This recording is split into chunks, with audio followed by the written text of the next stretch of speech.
When you zoom into a material, it's a bunch of electrons that move around, and these electrons behave according to the laws of quantum mechanics, which is very different than the world around us.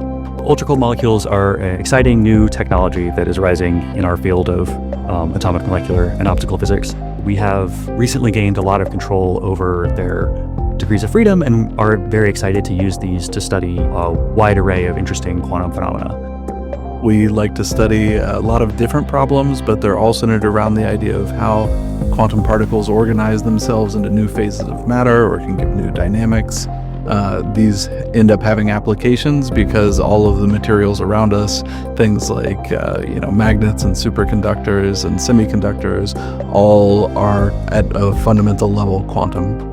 So the particular system we're working with here, it is related to a really simple model of electrons in a material. But imagine now that the electrons, instead of repelling each other, attract each other. And if typically electrons come in, spin up and spin down flavors, but now there's 3 of them. So spin up, spin down, and I guess like a middle one. From a material point of view, this doesn't make a lot of sense. We're not going to find these sorts of electrons floating around in the universe.